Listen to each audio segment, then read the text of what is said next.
YouTube is amazing if you're trying to learn something new. However, it's also full of people offering useless or blatantly incorrect info. Now, everyone is bound to make some mistakes every once in a while. I'm certainly guilty of that myself. Maybe a channel mixes up some technical terms, or it presents an argument poorly. However, it's different when the info can actually mess up somebody's mix and have them making mistakes for years. Now, I'm not going to be overly cynical or call anybody out, but I will show you some common misinformation that I've seen over the past couple of years on this site and detail why you should avoid those tips like the plague. So, if you want to learn what not to do when mixing music and maybe better understand which channels you should and shouldn't trust, here's the worst music mixing advice on the internet. Now, first up, we have high-pass filters on sub-frequencies. So I see this advice come back every once in a while. In short, the idea is that you put a high-pass filter on the sub-frequencies, and in turn, you improve the headroom of your mix. Now, if an equalizer worked perfectly, this would be the case. But the area around the cutoff is going to be amplified due to the phase rotation that's needed to create the filter. This boost either negates any benefit of the filter, or it actually makes the situation worse by amplifying more than what was attenuated. Additionally, I've seen it argued that this filter decreases measured loudness, which causes Spotify or other streaming services to read the track's LUFS as lower, in turn causing a track to sound louder when it's normalized. Now, none of this is true. The algorithm that streaming services use high-pass all signal before measurement to avoid this type of manipulation. So in short, introducing this filter either does nothing or it does the opposite of what you're trying to achieve. Next up, we have Soothe 2 sidechaining. So I get particularly annoyed by this one since I included it in a video a long time ago as something to maybe do very subtly, and then I saw it turned into some of the worst mixing advice on YouTube. In short, the idea is that you put Soothe 2 on the instrumental, sidechain the vocal, then attenuate the beat or the instrumental whenever the vocal is present. This way the vocal sits on top. Now, if it's done super subtly and with gradual curves, that's fine. It's a bit lazy, but it's fine. But if anybody is advising you to use it on every song and to do it aggressively, that's something different. Soothe 2 is just attenuating what's present in the signal. It can't differentiate between what's musical content and what isn't. So if you use it on a complex signal and you use narrow filters, you're just turning down the highest amplitude parts of the signal, likely the overtones, which are what defines the timbre of any recording. So it's soothing the signal by literally turning down everything that's musical. Now, if you want to do this, a free alternative is lowering the instrumental's level with the channel fader. This way, I'm not just turning down musical aspects and leaving unmusical aspects alone, I'm turning down everything collectively. Now, if you use Soothe 2 with sharp filters, you're adding audible artifacts, you're messing up the transient response by affecting the ADSR, and you're introducing unmusical distortion, all while turning down parts that don't need to be turned down. Next up, let's talk about greatly expanding the high-frequency range. So every video about creating a wide mix or master has a section about expanding high frequencies. There's nothing wrong with doing that, but I always see the same iZotope stereo plugin with settings that are way too high, especially in the highest range.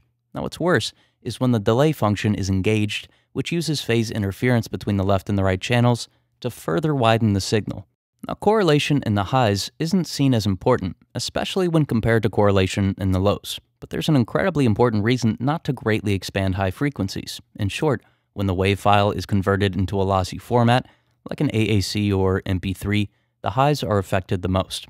This is where the algorithm deletes information to save on space, since it's assumed that it won't be too noticeable. However, if the left and the right channels have differing info when this deletion takes place, that's when we get those noticeable artifacts. That phasing sound is almost entirely created by info being deleted on the right but not the left, and vice versa.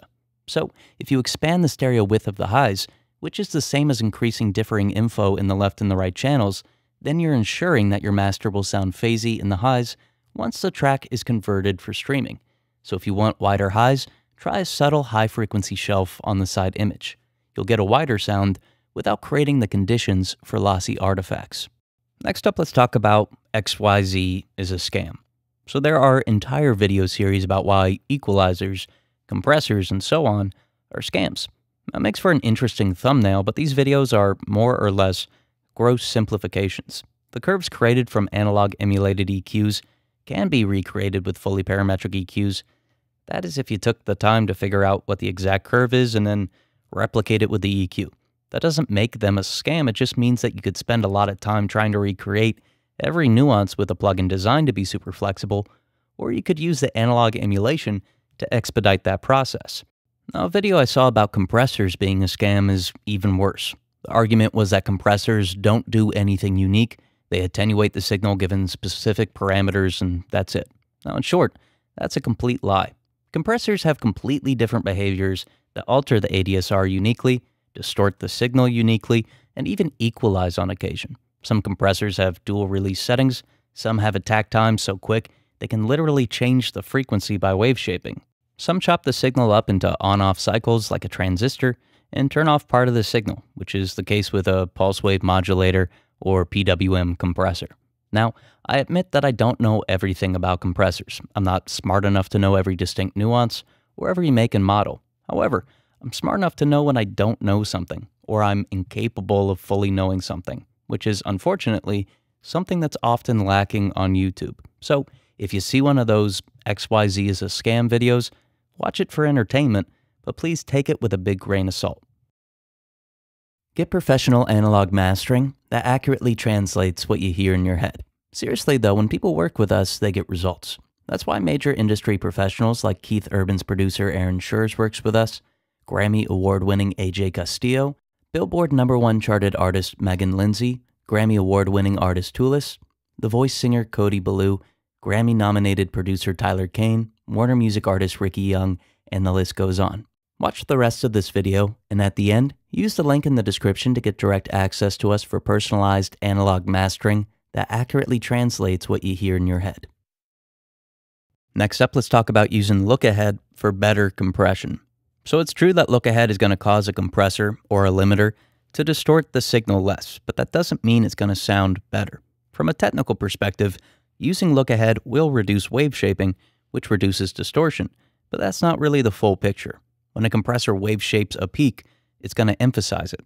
Distortion will amplify the signal with higher order harmonics, while the lower frequency peak is attenuated.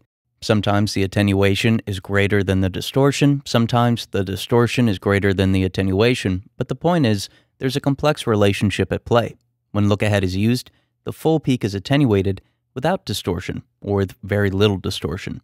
So you achieve clean compression without distortion, but that doesn't mean it's perceived as cleaner or more detailed. Peaks are attenuated more accurately, but the result is often a muted and tonal sound. Last up, let's talk about low-pass filters and aliasing. So similar to the high-pass filter myth, there's one about using low-pass filters to get rid of aliasing. Now, aliasing occurs when harmonics form above the highest supported frequency, causing them to be reflected back down the frequency spectrum in equal and opposite measure. The idea is, if you use a low-pass filter before a saturator or after it, the harmonics are attenuated. However, the harmonics occur entirely within the saturation plugin, so to speak. While being processed, any aliasing that would occur occurs. If, say, 15 kHz is present and a harmonic is generated at 30 kHz, then the reflection or aliasing will occur before the signal is routed to the next processor. This means a low-pass filter, after the fact, won't change the aliasing that's already occurred. Now, if you were to use a low-pass filter before the saturator and attenuated a lot of the high frequencies, this would likely reduce aliasing by simply removing the frequencies that would cause aliasing when saturated. But that's pretty counterproductive unless you don't want the highs in the signal at all. So in short, stick to a plugin's internal oversampling function if you're concerned about aliasing distortion. Get professional analog mastering that accurately translates what you hear in your head. Seriously though, when people work with us, they get results. That's why major industry professionals like Keith Urban's producer Aaron Schurz works with us, Grammy Award-winning AJ Castillo, Billboard #1 charted artist Megan Lindsay, Grammy Award-winning artist Toulis, The Voice singer Cody Ballou, Grammy-nominated producer Tyler Kane, Warner Music artist Ricky Young, and the list goes on. Why waste your time creating masters that don't accurately translate what you hear in your head when you could instantly fix a problem by clicking the link in the description and working directly with professionals who have already done what you're trying to do. We've mastered thousands of songs that accurately translate what each client hears in their head, and it'll work for you too. Click the link in the description now and get direct access to us for personalized analog mastering that accurately translates what you hear in your head.